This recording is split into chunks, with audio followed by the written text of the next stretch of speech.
यही है कि अलाइनमेंट जो है तो कहीं से है, ये तो मेरे से रास्ता लिया गया था। अब रास्ते की रोड बन रही है, अलाइनमेंट को छोड़ रहे हैं। तो आपने पहले कभी एडमिनिस्ट्रेशन के पास गए, कभी डीसी के पास जाना था, आपने एसडीएम के पास जाना था, आपका जो हल हो सकता था? सर मैं एसडीएम साहब गुंदों के पास गया, अरुण बड़ियाल साहब के पास। वहाँ गया, 2 या 4 बार गया। वो मुझे डराते धमकाते हैं, बोलते हैं तुझे अंदर डालेंगे। और डीसी साहब के पास मैं गया, वहाँ उन्होंने 2-3 बार लिखे, 1 बार गया, 2 बार, 3 बार डीसी एसडीएम साहब के लिए लिख के दिया। एसडीएम साहब ने टीम भेजी, वो अपनी मर्ज़ी से करती है टाल-मटोल और चली जाती है। बहुत किक्कर सिंगाल थे जी। उनका गैंग बना हो, मुझे पता नहीं क्या कर रहे हैं। मेरे पास रिकॉर्ड भी है सर, आप देख सकते हैं। आप इस रिकॉर्ड को आप इस दिखाइए ना रिकॉर्ड को जरा, देखो, फोटो में क्या क्या है फोटो दिखाओ। में क्या है। अगर मैं गलत हूँ सर तो मुझे अंदर डाला जाए। इस न्यूज में आप सबका बहुत बहुत स्वागत। मैं आपका मेजबान रियाज इरफान एक बार फिर से आपके सामने रूबरू हो रहा हूँ। अभी मैं जो गुंदोर टू ध्रिवड़ी पीएमजीएसवाई की रोड है वहां पे मौजूद हूँ और यहाँ पे आप मेरे पीछे देख सकते हैं।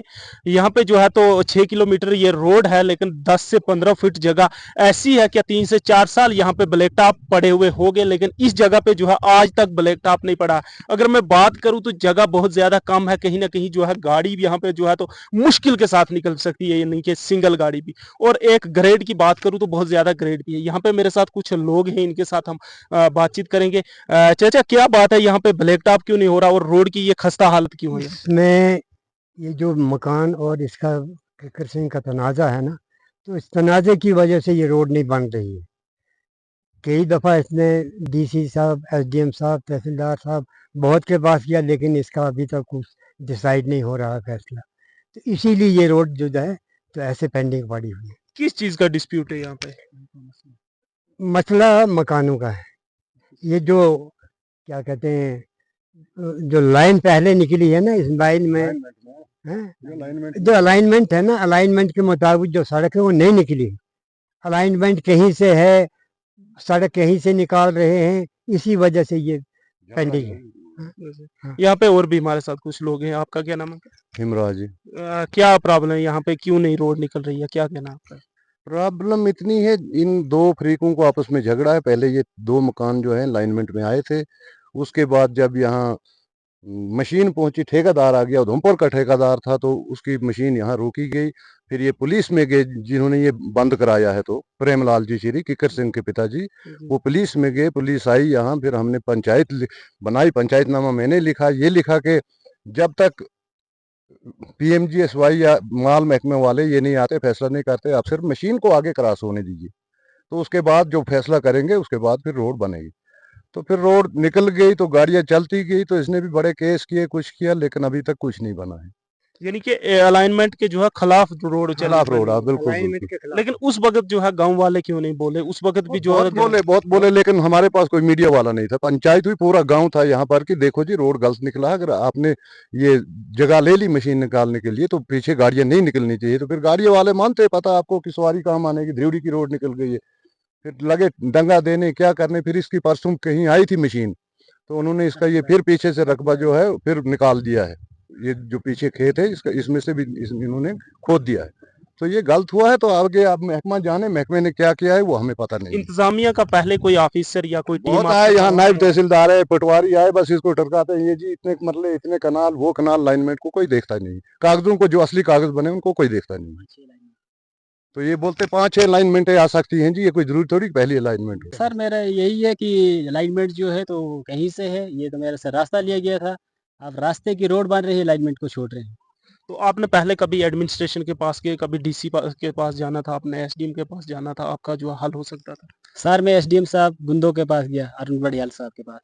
वहाँ गया, 2 या 4 बार गया। वो मुझे डराते धमकाते हैं, बोलते हैं तुझे अंदर डालेंगे। फिर लोग तो डीसी साहब के पास मैं गया, वहाँ उन्होंने 2-3 बार लिखे, 1 बार गया, 2 बार, 3 बार डीसी एसडीएम साहब के लिए लिख के दिया। एसडीएम साहब ने टीम भेजी, वो अपनी मर्जी से करती है टाल-मटोल और चली जाती है। बहुत किक्कर सिंगाल थे जी। उनका गैंग बना हो, मुझे पता नहीं क्या कर रहे हैं। मेरे पास रिकॉर्ड भी है सर, आप देख सकते हैं।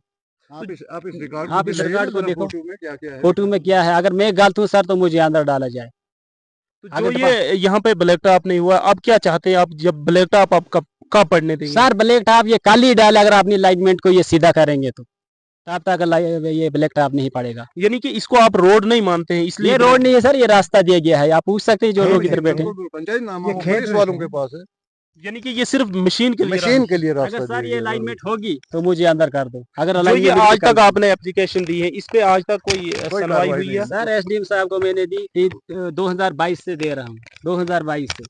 उसके बाद में डीसी साहब को दी, डीसी साहब को दी, उन्होंने भी लिख के दे दे एसडीएम साहब को। एसडीएम साहब अपनी टीम को भेजते, वो ये अपना ड्रामा करके चले जाते हैं। मेरे कोई सुनवाई नहीं सर, मैं बहुत घूमा फिरा, कुछ नहीं। अब मैंने लास्ट मीडिया वालों को से मेरी रिक्वेस्ट है कि वो इस मसले को हल करें। तो मेरे साथ मीडिया वाले हैं, ये कहीं भी एनक्रोच नहीं हटी है। रोड जो है वो 10 फुट है, जो मेरी जगह डिस्प्यूट है वहाँ तकरीबन 12 फुट है रोड, 12-14 फुट है। लेकिन इन्होंने 10 जुलाई को एक एनक्रोच हटाने की टीम लाई थी, लेकिन एनक्रोच कहीं भी नहीं हटी हुई है। आप जीरो क्या चार चाहते से लेकर अब क्या चाहते हैं आप लास्ट में क्या? लास्ट पर हमारा यही है कि जो अलाइनमेंट है उसको दुरुस्त किया जाए। जो अलाइनमेंट में मकान है, जिनको पैसा मिल चुका है, उन वहाँ से अलाइनमेंट उनको डिसमेंटल किया जाए और उनका वहाँ से रोड निकाली जाए। लेकिन पहले आपने क्यों नहीं देखी? रोड जो है काफी ज्यादा, यहाँ से आगे भी जो है 3 किलोमीटर रोड गई है। सर यहाँ पे आपने पहले क्यों नहीं रोकनी सर थी? वो- पहले रोड को रोकना था आपने, तो आज जो ये डिस्प्यूट आपको नहीं। सर पहले रोकी थी, यहाँ पर एक रेजोल्यूशन बना हुआ है, ये खड़े पुलिस आई, पंचायत नवा बना था कि आप मशीन को 10 दिन के लिए विद इन डेज हम अपनी लैंडमेंट को सीधा करेंगे, लेकिन आज तक वो नहीं हुई। इधर एक गैंग बना हुआ है, मेरी गरीब की कोई नहीं सुनवाई है सर। मैं बहुत घूमा फिरा, लेकिन कोई नहीं है। मुलाजिम लोग जो हैं वो मुझे धमकाते हैं। एडब्ल्यू से एक चंडेल साहब आए थे, वो मैंने उसको लास्ट में पूछा कि सर जो ये है अलाइनमेंट जो है वो एक होती है कि कितने, कहता है अलाइनमेंट 5 भी होती है, 4 भी होती है, जहां से हमारी मर्जी आई वहां से हम निकाल सकते हैं। एडब्ल्यू ने आपको कहा है? एडब्ल्यू चंडेल साहब ने मुझे बोला। दुकानों का पैसा बना है वो 12,99,214 रुपए बने हैं, जिनमें से 5 हाफ पेमेंट इनको मिल चुकी है। बकाया जो पैसा रहा है 12 साल से, वो हमें नहीं पता वो कहाँ डाला गया है, इधर पड़ा हुआ है या कहीं चला गया है, निकाल चुके हैं। इसकी हमें कोई भी जानकारी नहीं है, लेकिन 5 लाख जो है वो मिल चुका है जिनके मकान है। और जो बकाया पैसा 8 लाख बकाया है वो हमें पता नहीं 12 साल से कहाँ पर बैठा हुआ है। गुंदो बैठा है, जम्मू बैठा है, डोडा में बैठा है और कहीं निकल चुका है। एडमिनिस्ट्रेशन को यहाँ पे नजर रखनी चाहिए और यहाँ पे आके देखना चाहिए आखिर रोड जो है, कहीं ना कहीं इनका कहना है क्या एडब्ल्यू ने इनको कहा गया है कि 5 बार जो है अलाइनमेंट जो है यहाँ पे चेंज हो सकती है। तो इनका साफ तौर पे कहना है कि इनको इंसाफ मिलना चाहिए। उम्मीद करता हूँ कि अगर एडमिनिस्ट्रेशन इस पे जो है, तो देखते रहिए फेयर वॉइस न्यूज। दीजिए इजाजत, रियाज इरफान को, खुदा हाफिज।